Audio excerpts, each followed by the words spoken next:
Yo, I'm gonna be reacting to some stuff and playing chess.com. I'll link the video in the description. Got some Chipotle and uh, some drink. So do this. Dangerous maybe. We are here today. We're gonna talk a little bit about Nick Land's small blog post essay, depending on what form you read it in. A quick and dirty introduction to accelerationism. And accelerationism is always on our mind, but in particular, it has been this week. So Nance just released a new video on his channel, 3 Billion Nances, about accelerationism. So I think this is just a natural pivot off of that video. Tell them what you did in that video, Nance. Yeah, man. Over the last, I don't know, couple months, you and I have been talking a lot about AI, intelligence, acceleration, and just kind of where the world is headed, where we're even at right now. And acceleration has been a very conspicuous topic that we haven't really explicitly kind of talked much about. Now, I've done a couple podcast episodes about it recently, but we have yet to have like an explicit conversation. We've yet to really make it explicit. And it's this thing. I think it's present everywhere. It's ubiquitous. It's hiding under every corner in every conversation. But just to make it explicit, like, what is accelerationism? People talk about left accelerationism, right accelerationism, unconditional accelerationism. Cute accelerationism is a new. And I think it's more an analytic than it is a political project. That's my reading of cute accelerationism. But what even is it? Like, it's a word that we use, and I think we probably use it without stopping and thinking, hey, does the audience know what we're talking about when we're talking about accelerationism? Or are they just kind of going with the flow and keeping up? So, Yeah, I mean, and that's the thing. One of the things I've had a couple people say recently is, "Hey, I wish you guys did more introductory content because you guys are like really embedded in this in a very sprawling conversation." And it's funny because like I started off doing introductory stuff. So for those who don't know, I've had a blog for 5, 6 years now, and it was originally on Medium. It still is. You can still go to Medium; all the posts are there. But that's where I really started writing. And there's a lot of blog posts over there, like Jacques Lacan's concept of objet petit a, Jacques Lacan's concept of the Faust. There's different exegesis and all this kind of stuff. And so I was always doing stuff at an introductory level to begin with. And then what happens over time is as you work through stuff and you yourself as the writer are working through this introductory level stuff, after 5 years, 10 years working on it, it just is a rich conversation. And so you and I, if we're in the middle of talking about Lacanian psychoanalysis or accelerationism, at this point, you and I have had our own dialogue going about this stuff for years now. So a lot of what these videos are you and I revisiting, refining, expanding upon what we've been thinking about for a long time. And so, yeah, I don't know. Some of our conversations aren't going to be as introductory as some people like. That said, all the courses I've taught have been at an introductory level. The courses I'm going to teach are still going to be more at an introductory level. And so, like, for example, if you want an introduction to this kind of stuff, Nick Land, accelerationism, you can still get access to the course I taught at Philosophy Portal last October. And all those lectures are at an introductory level. If all we were doing right now was teaching stuff at an introductory level, we wouldn't be growing ourselves in our own thinking, our own work. And so Nance and I, a few months ago, co-authored our first piece together. And what's happening is we are working out our own theory and doing videos like this. It's not just, oh, let's pass along information. We're learning and theorizing ourselves doing these videos.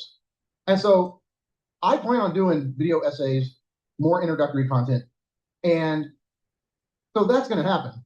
But just right now, Nance and I kind of have this flow going of what we're working on. And it's a whole combination of different influences that we're doing called fault line theory, combining the Ljubljana school, which is Zizek, Blanka Zupancic, Von Delar, Todd McGowan, Jennifer Friedlander, et cetera. Right. And then CCRU, Nick Land, Anna Greenspan, Mark Fisher, that whole thing. Right. And so I understand, yeah, somebody comes into this, maybe it's not like the ABC levels of theory, but there's also a good amount of stuff out there that's on that stuff already on YouTube. And so, if this kind of thing is more, it is a bit more niche what we're doing right now with our conversations, but that's where we're at. And if you like it, go along for the ride. And if you don't, there's good introductory content. I mean, like, for example, if you want good introductory, straight up, like, here's a concept, let me break it down. On Lacanian psychoanalysis, go to Todd McGowan's channel. Yep. Todd McGowan has the best stuff out there at this introductory level. So, I plan on doing stuff like that, but like I say, both on this channel and then on Nance's channel, 3 Billion Nances, he and I have kind of had this ongoing dialogue about AI, psychoanalysis, accelerationism, and various related topics. We've been doing this for about kind of a post-Marxist interpretation of it all. I think to be fair, I think this is aimed at real people. It's like, and to be quite honest, like when I'm engaged in this conversation, it's aimed at you, Mikey, and like the other concrete others who we're having this conversation with. There's like a much smaller constellation of people who are I'm really in the forefront of my mind when we're talking about all these things. But I think we both do make an effort to keep it legible, to keep it intelligible, to use plain English. I think it's very introductory. It's getting the context is tricky, right? Because it's pulling from a lot of different things. It's like you find yourself here algorithmically, and you find yourself thrown into the midst of this conversation. And yeah, there is a lot. There's tons and tons of like introduction to these concepts, to these ideas, to the conversation itself. But it's also a living conversation. So if you're here for it, this is not a college course. There is no exam. There's no standardized test where you won't do the ABCD at the end of this. So if a certain word or a phrase or a concept goes above your head, and you're interested and you're still here for it, kind of pay attention, because sometimes you can use context clues to figure out what it is we're talking about and this and that. I definitely empathize with the person who feels lost. I don't like people who can't speak plain English when they're talking about ideas, but they have to switch to academic ease. I also understand that we are already just like in the midst of this, and we're in the middle of the ocean. So someone on the shore might not be able to see exactly what's going on. So, yeah, also sign up for the Dangerous Maybe on Patreon, get access to some of the previous introductory level courses for some of these ideas. And soon, moving into the new year, some exciting member benefits that, we've been kicking around some ideas that I just kind of want to do. I'm excited to do some of the stuff we've been talking about. That's precisely because you can get away with, analyzing movies or music over on Patreon in a way that YouTube algorithm will not allow. So there's all kinds of all seeing eye. Yeah. But that said, look, this essay in particular lends itself to an introduction to accelerationism. So we're gonna do, we're gonna read through it. It's only 4 pages, but it's dense. If this is your first encounter with accelerationism, but we're gonna go paragraph by paragraph, and we're gonna try to keep it as introductory as we can. And so as we move along, we're not gonna it's very easy for us when we hear Nick Land accelerate the process. It's easy for us because we've been thinking about that for 10+ years. But we're going to stop and think it through and try to explain it to the best of our abilities. So, yeah, but basically this is an introduction to accelerationism written by Nick Land, who we consider the father of accelerationism. He didn't call his philosophy that initially, or even he wasn't even the first one to call it that. Benjamin Noyes coined the term, but Nick Land hasn't ever really rejected his thinking being called that. So he's even come out in support of it. Like he has come out in support of unconditional accelerationism is what he's called. Right. And so he even talks about that a little bit. Because unconditional, you don't know, accelerationism is always abbreviated ACC. And then if you want to qualify it, if you want to talk about left accelerationism, it's L r/ACC. You want to talk about right accelerationism? r/ACC, RAC, LAC. And now there's just a bunch of acts. J-Rag has a video I saw yesterday. J-Rag has a video where he's riffing off all these. Some are, I think, made up. Yeah. But but UAC is one of them. And Nick addresses it here. So I said we get started. We'll try to, break everything down because hopefully this video serves as a good introduction to accelerationism. But we also are planning on doing some more. And as we move along, like I said, Nance just did a video on accelerationism on his channel. And so maybe, when we hit the point where we're talking about left, right acceleration, that's a good point for you to kind of summarize what you were talking about in the video. So this was originally a blog post, or this essay was first published on jacobitenmag.com on back in 2017. So this is after, he kind of comes at this a little late because everybody had already been writing about accelerationism for a while.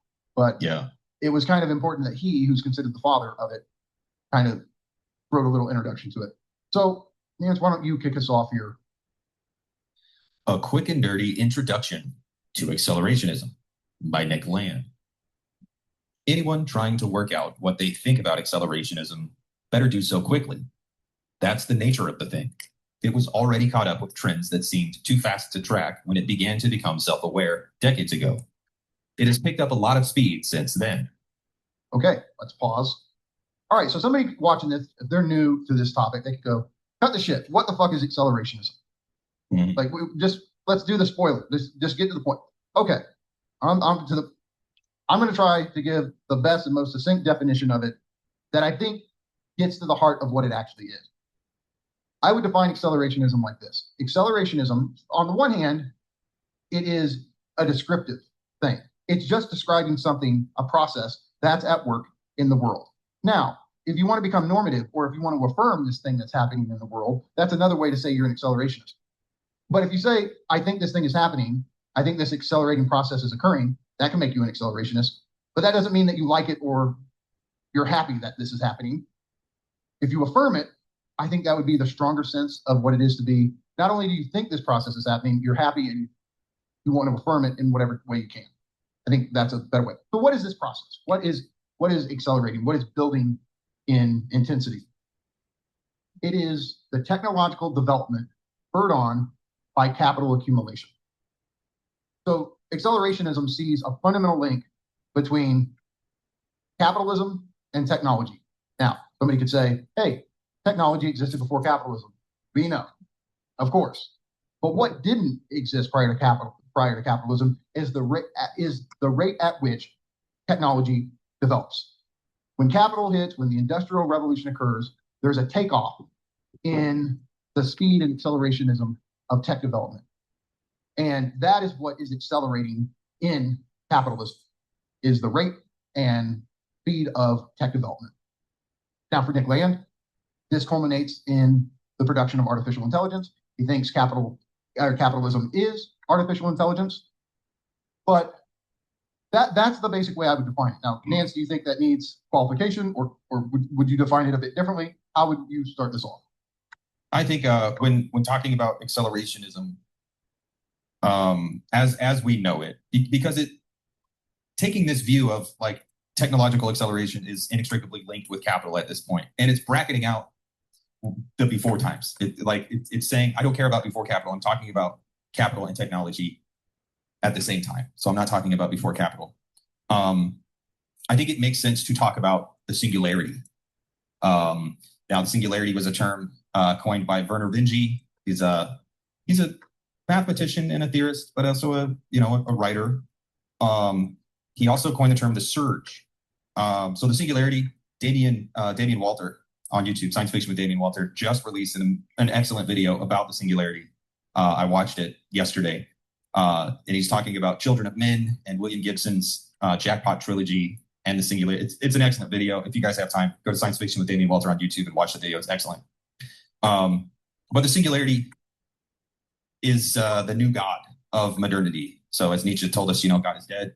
The thing about that is God didn't die. God just changed form. And it went from being this mystical cosmological thing to being technology. Technology will solve all your problems. Technology is kind of what conditions the world and the way we see ourselves in it. And it comes down to production and exchange. So you can kind of start to see how it's already linked up with capital in modernity. Production, exchange, social being, the social relations of people are just the social relations of things. So even people who aren't aware of the term accelerationism or the history of it, everyone is, I don't want to say everyone, many people are aware of the idea of the singularity and how we're moving towards the singularity. I think we're in the surge. There is no singularity. The singularity already happened. We missed it. It was not televised, but we're living in the surge. So this kind of build up. But people know what the singularity is. And I think the same thing as the idea of accelerationism. Like we're just on this crash course with history. That is the singularity. That is this necessary tendency in technological advancement that's going to create this new world that we can't see, we can't characterize, we can't even ponder. So I think that's largely accelerationism. I think there's also political tendencies in accelerationism that are, to me, I think it's very dangerous because they want to capitalize on the churn. They want to capitalize on everything being uprooted and the instability that comes along with rapid advancement. And I think that's very dangerous because it almost always comes down to people being immiserated and like things falling apart, governments collapsing, nations collapsing, and political violence and stuff. So I do think that's another type of accelerationism. People who think push what's falling. We can't fix the system. We have to overthrow the system. So I think a lot of people who see themselves as political revolutionaries are this kind of accelerationist as well. They think flip over the tables and, burn down the temple and let's go build a new one. So I think I think it would be fair to say that accelerationism has kind of violent tendencies built into it. Now you don't have to take it up. You don't have to become a champion of that, but it is also there. And I know a lot of leftists, that's why they will push back on the idea of accelerationism because they think it's nothing but the violence, nothing but the kind of instability. But no, it's everyone's an accelerationist. We all have some vision of the singularity. We all kind of have this innate sense that rapid technological advancement is going to change the world. Either it's going to make work irrelevant, or it's going to solve health issues and we'll live in utopia. Lead to human extinction. Well, yeah, and these are all types of accelerationist thought. So I do think it's valid to say everyone's already an accelerationist. It's just it's hard to deny the descriptive side of it, right? Which is yes, yeah. The question of where all the different acts come into play is how to respond to it, what should be done about it. But what they have in common is this techno-capital process is occurring. And what should we do about it? That's the big question. Some will say there's nothing to do about it.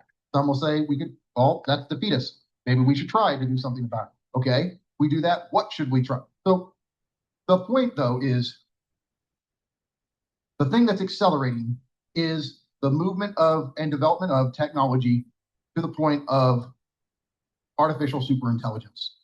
From the printing press to satellites leaving our solar system in 400 years. Whereas previously we were agrarian, for 12,000 years. We were hunters and farmers for 12,000 years. What changed? Well, capitalism came in and then we went to the stars. And that is undeniable. Yeah. And so, Mark Fisher in his Terminator versus Avatar said everybody is, let me get it verbatim. Everyone is an accelerationist. Is that it? Or maybe everyone is already an accelerationist. True accelerationism has never happened, which I think is an interesting point. Everyone is an accelerationist. Accelerationism has never happened. Marxism is nothing if it is not accelerationist. And this is the thing for you Marxists, like this tendency, right? Like everything, the withering away of everything. Like that's accelerationism. The teleological view, the Lukács, Lukács is an accelerationist as well. Like this movement through history towards a glorious future where we're reconciled and with our own class consciousness, or like that's accelerationism too. Yeah, but the difference is for the Marxists, the socialists, the communists, what the terminus of accelerationism is the emancipation of the human being. Whereas for Nick Land, or what we would call right accelerationist, but in particular Nick Land, what is emancipated is the means of production itself, which is to say technology. And it's emancipated from human constraints. Right. And for land, that would even be to say the emancipation of intelligence itself, the will to think itself. And I think for me, that's why it's important to the unconditional accelerationism. Like, no, land really does think that this is intelligence, this technological process that's happening is a form of intelligence. And he wants to get out of its way and set it free. And I think that's a better worldview than bog standard right accelerationism. Because I think, right accelerationism for me is the violence and the petty bullshit and the soft corps and the neo-cameralism and all that. Yeah. Yeah. If you don't know that, Curtis Yarvin, it's just Molebug. But that's a horse of a different color. Exactly. So sorry. Land's accelerationism is a kind of hyper tech-oriented libertarianism. Yeah. He doesn't want government getting in the way of what capital's doing, putting regulations on, and suspending the animation of capital. He has a famous little ebook called Suspended Animation. But I mean, all of this is kind of tucked inside of the famous, dense opening passage from Nick Land's most famous essay, Meltdown. And it just says, the story goes like this. Earth is captured by a techno-capital singularity. Now, okay, here's the point. Earth is captured by this artificial superintelligence in larval form. It's already there at the beginning of capital. Now, it's not actualized. It's not an artificial superintelligence the way that we envision it. Not yet. But once capitalism clicks into place, this thing is there, and it's as if it's building itself into actuality. So he says, Earth is captured by techno-capital singularity as Renaissance rationalization and oceanic navigation lock into commoditization takeoff. Very dense.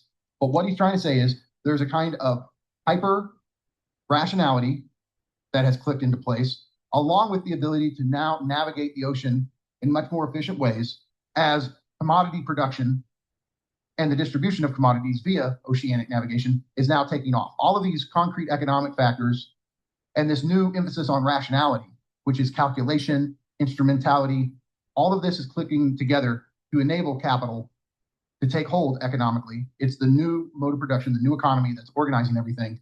At the heart of it is the virtual potential for artificial superintelligence. So he says, logistically accelerating techno-economic interactivity crumbles social order.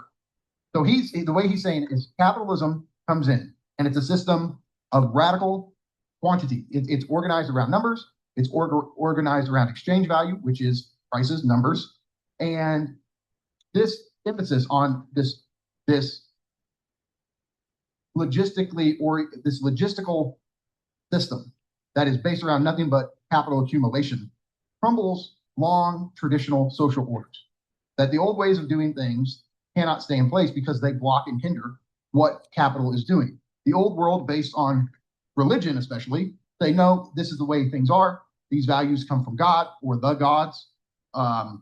They're not for sale. They're not negotiable.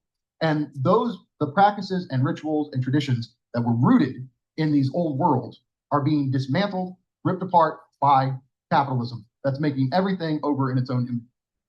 And this is occurring in auto-sophisticating machine runaway, Land says, which is to say, auto-sophisticating. Robotics are just in a positive feedback loop, amping up, getting better, better, and better over the decades, over the centuries, and it's a machine runaway. The machine is building itself to be artificially super intelligent and independent of the human, and that is this machine runaway process. So he says, as markets learn to manufacture intelligence, politics modernizes, upgrades paranoia, and tries to get a grip. So he's saying politics here is almost a stand-in for the human. Humans are freaking out over the rate of technological change spurred on by capitalism, and there's going to be some sort of resistance to this process that's just uprooting them. So, let's go back now to the opening lines of a quick and dirty introduction to accelerationism. And hopefully now these words make more sense.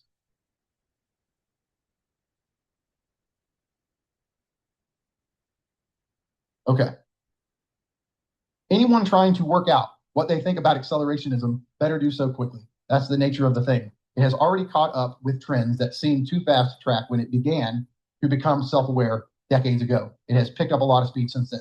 He's saying that this, not only the actual process that capitalism is spurring on, but our ability to think it, we can't keep up with this. And capitalism is constantly remaking itself. And that's why there's all these different eras of what we think of as capital, post-war capitalism, blah, blah, blah. Yeah. And trying to get the theoretical ability to, for it to stay the same long enough for us to really study it with nuance and sophistication is more and more impossible. So he's like saying, by the time you've written something about accelerationism, things have developed past that point, and it's outdated. That's also why he took to being a blogger in the early 2000s, because he's like, the book industry, the publishing industry is so slow that if you want to try to say something about what's going on, you got to be able to blog and get it out immediately. So, all right, that's what's going on in that first paragraph. Okay, let's do the second. Accelerationism is old enough to have arrived in waves, which is to say insistently or recurrently, and each time the challenge is more urgent. Among its predictions is the expectation that you'll be too slow to deal with it coherently. Yet, if you fumble the question it poses, because rushed, you lose, perhaps very badly. It's hard. For our purposes here, you are standing in as a bearer of the opinions of mankind. Okay, so it arrives in waves, which means, and waves are important to not only Land's thinking, but also to other Anna Greenspann's thinking, another member of the CCRU. Anna's recent work has been focused on wave theory. And for her, there's been like these 4 waves of new tech development throughout the last 100 or so years. And so Land sees this as how accelerationism arrives. It comes to, so there was a big investment in AI in the 50s and 60s. And then that research goes away. And then there's a moment in the 90s that seems really big again. And it's like, well, then and then it kind of goes dormant until a couple years ago. And now we're living in this moment of AI. And so, but for him, even though it comes in waves, it's still constantly doing this thing, even if you don't recognize it because you're paying attention to something else. But as it's developing itself, there's these moments of punctuation where you're like, oh, something new just burst into the world, even though it was developing in the background. Well, and I think it's fair to say it comes in waves because from our perspective, we don't see, it's a complex machine going back to, privateers and, the Dutch East India Company and all this stuff. And things like the printing press and things like radio waves where you could have continental broadcasts and that supplanted the newspaper, where with the printing press, we had the newspaper and that kind of created new technological possibilities, new social possibilities. Then we got radio waves and then we got X-rays. So there are incremental or even iterative technological advancements that we see that kind of give us a window into this, in Land's view, this technological process that's always running in the background. And every once in a while, it kind of makes intrusions on our social world. I think this wave thing, we need to think about it just a bit more. I mean, if you think about what a tsunami does when it hits, how it completely floods a whole coastal area, and basically just, you can view that as this radical intrusion from the outside of something that completely destabilizes the status quo. Well, it's like if we view this in terms of different media forms or the different tech that we use in our day-to-day lives, like radio burst into the world and the world was never the same. The automobile burst into the world. It's never the same. Cinema burst into the world. The world's never the same. Television burst into the world. World's never the same. The internet. In the 90s. Then the iPhone, the smartphone. And then now AI as we know it with the LLMs. These are all spurred on by capital. And once these intrusions occur, there's no going back. Our worlds are forever changed. And then we spend our lives trying to catch up to all of these changes that occur that completely reorient our daily lives. And that's why nostalgia is almost like the the default reaction against accelerationism, because you're like, I want the old stability I had in my childhood. Yeah. And by the time you're our age, when you're in your 40s, you've lived through 2 or 3 world for us, what are like epochal changes, just based on new tech that capitalism has flooded our everyday life with. Well, and it's the reason capital pushes technological advancement. In a world without capital, like in a world without this drive to increase profits, people would make things to solve immediate needs, and people would make things to satisfy intellectual curiosity or kind of creativity. But in the world of capitalism, they're throwing spaghetti at the wall constantly over and over and over again. And that's why the rate is so amplified and so pushed up with capitalism, because there is a need. There's all this investment. There's all this, it's like a dam holding back this water. And if it doesn't find a new investment, if it doesn't find a new way to keep the churn going, the dam will break and the water will kind of come through and inundate the village. So people who are still struggling to see why capitalism and technological advancement go hand in hand, as opposed to like a primitivist world. In a primitivist world, there still will be advancement. It just won't be at such a rapid pace, because it'll be more on a need or desire basis rather than this kind of actual integral need to generate profit. So just try new things and like damn all else. Things are going to fail, but we have to keep coming up with new things, and they have to create new problems. Like that's part of innovation too. That's a huge part of technological innovation is discovering new situations that can be marketed as problems to a consumer that you can then sell a product to. Yeah. No, and I think we have, like, the acceleration itself is accelerating. And oh yeah. And so look, Karl Marx's critique of capital, which was called Capital, very relevant for a long time. But somebody, like, if you wrote a book about social media in 2011, you're sitting there going, how relevant is this text now? And it's no fault of the author, but you're sitting there going, yeah, but now we're dealing with this AI shit. Like, because if you're doing it, like if you're saying, oh, see how Facebook, Instagram, Twitter, how these things are now taking over, you're like, yeah, but now it's these LLMs, or everything's becoming that. You just can't keep up with this shit at a theoretical, descriptive level. By the time you're talking about, look at how these things have affected us, the world has moved beyond those things already. Right. It's like, no, that thing came and left already. That thing is already irrelevant. We're on to the next thing. So among its predictions is the expectation you'll be too slow to deal with it coherently. Yet if you fumble the question it poses because rushed, you lose, perhaps very badly. So you need to get the theory right, but you can't slow the process down enough to be able to get the theory right. And so he's like, well, I think that's why actually asking questions about intelligence and subjectivity are better than asking questions about specific expressions of the kind of tendencies that are at play here, which is why we're doing the fault line instead of saying, let me study TikTok in rich detail. Let me study ChatGPT in rich detail. It's like, no, these things are expressions of like necessary tendencies in the techno-capital world that we're living in. So let's really try to think about what makes up the techno-capital world. Well, there's intelligence, and there's the churn, which is this kind of vague process of converting resources into commodities, and then there's subjectivity. There's us. We also have to think us, people. You can't just think like one-sided. This is what capital does. You also have to think about how we respond to it.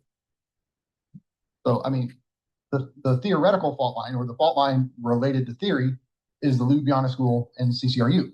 But the fault line that we're trying to think is capital versus subjectivity.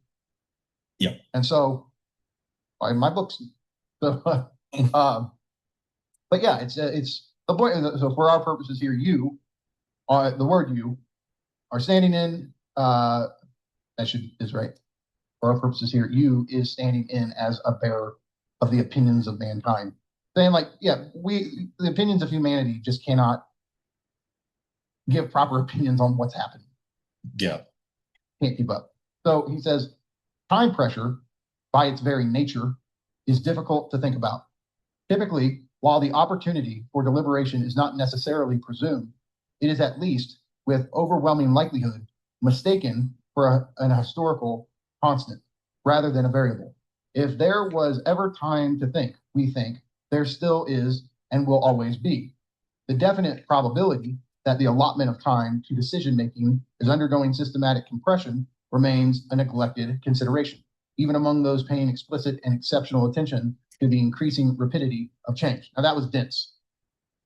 So let's go slow on that one. I mean, I think that it is kind of summed up by saying capital was relevant for a century. And still is largely like capital is still relevant, but a book about Facebook written in 2011 is no longer relevant.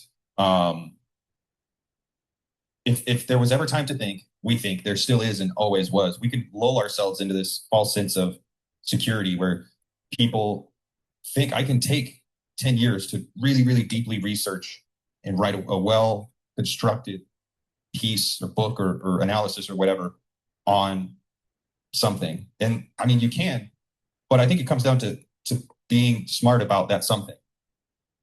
If you're going to choose a specific feature, if you're going to choose one specific expression of what's going on, I think it's a waste of time.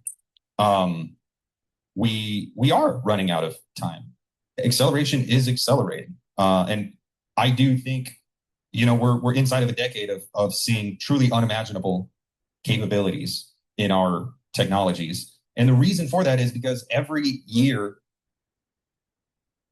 the tools compound on themselves. So go back 400 years, people had, a boat and a printing press. And over time, those tools have compounded into computers that can write computer code, and you don't have to know exactly how to code. You can just give it a vague idea and it'll run through a million different possibilities and it'll spit out, this is what you need, this is what you need, this is what you need. So it's this compounding process. So we are running out of time to really take an in-depth look at Facebook or TikTok, or I don't know, current things that are happening. But we find ourselves often lulled into thinking, oh, we'll be good because I'm a Marxist. And we so can't cope with this. Really changed. It's a problem, honestly, that we do not have time. So when he says time pressure, by its very nature, is difficult to think about. It's difficult to think about, one, because it's traumatic, and two, because you don't have the time to think this pressurized lack of time, the time crisis, right? Typically, deer in the headlights. Right. You become a deer. You become petrified.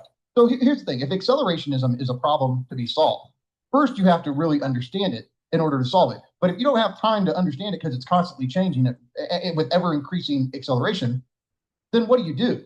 And so he's saying we like to think because human beings long had the opportunity for deliberation. It seemed to be this historical constant. We could always rely that humans have the opportunity for deliberation. He's saying we cannot cope with the fact that that's gone, or it's dwindling away very quickly, and that there's a systematic compression of time that you can't even. It's like we neglect to consider that. Like, no, you don't have time to describe, to analyze, to theorize properly anymore. At least not when it comes to what is happening with capitalism. Yeah. Well, and what is happening with specific expressions of capitalism. And that's the thing, I don't know, 10, 15 years ago, people were just kind of thinking about, oh, let's write about platform capitalism and let's write about surveillance capitalism and let's write about how social media has impacted us and all that stuff. And yeah, that's important to take into consideration. And it's important to analyze, but you can't be so narrow. Yeah. Like you have to always be aware of the fact that the machine is always running in the background and the machine is speeding up. The dial is being cranked up automatically at this point. And you can't retreat back into, oh, let's sit around and let's do academic debate about this and let's take our time and let's make sure we're all peer reviewed and this and that. Those things are broken. A giant new factor that comes in is going to have to reorient how you interpret. Sorry, we cannot view social media now in isolation from what's happening with LLMs. Where is this going? How is this Well, you can't view that separate from regular work, from jobs, and you can't view it as separate from education, from public education, from elementary education, high school, university. All these things are now so conflated and so contrived. It's completely connected to financial capital and Wall Street and stock and investing. So it's all that shit. Yeah. when you want to think about a hotel, you have to take into consideration insurance companies and financing and investment bankers and shit like that. Like, and so you go, wait, for me to understand what's happening with capital, I have to think the whole entire fucking world? Yeah, kind of. Yeah, you kind of do, dude. Like, fuck. Yeah. Okay. So, point is, we do not have time to think properly about accelerationism, and it's only going to get worse from here because we're going to have less and less and less time to do it. So he says, in philosophical terms, the deep problem of acceleration is transcendental. It describes an absolute horizon and one that is closing in. Thinking takes time, and accelerationism suggests we're running out of time to think that through if we haven't already. No contemporary dilemma is being entertained realistically until it is also acknowledged that the opportunity for doing so is fast collapsing. So he kind of just said what he just said, but he throws in this word in italics, transcendental. So again, because in this video in particular, I'm trying to think, somebody's hearing that word for the first time. So what does it mean? Well, okay, this could be an hour-long detour, and I'm not going to allow it to be that, but I just want to touch on this. This term transcendental, Land is getting from the work of Immanuel Kant, who is arguably the most important philosopher that ever lived, according to most philosophers. So transcendental here essentially means that which is the structure and condition of experience. And so for Kant, he actually thinks time, space, causality, these are actually components of the mind, and they are the structures that form experience as we experience it. All of our experiences are spatial, temporal, causal, but Kant doesn't think that's because that's what the world is in itself. He thinks these are rules and protocols the mind imposes on raw sense data to give them a cohesive, organized form. So Land takes that, and because he's influenced by Deleuze and Guattari, these really important philosophers that he's going to talk about in a minute, the transcendental isn't just isolated to the human mind like it is for Kant. It has a broader reach, and for him, basically, capital itself becomes the transcendental. It is the thing that structures all of our experiences in the world that we're living in. And because of that, acceleration spurred on by capital is transcendental. The acceleration we're all dealing with is a structural, formal element of the entire world we experience. And because it's the condition of the world, it's not just like some contingent chunk of the world that we could easily do away with. It is the very structure that organizes the world as we know it. And so that's what makes it so difficult to cope with, is that it's the formal basis of everything that's happening. So that's more or less in full lecture on just the word the transcendental. Hopefully that suffices for now. And that's going to be it for this video. So hopefully that suffices for now. Check out the rest of that video. And yeah, peace out.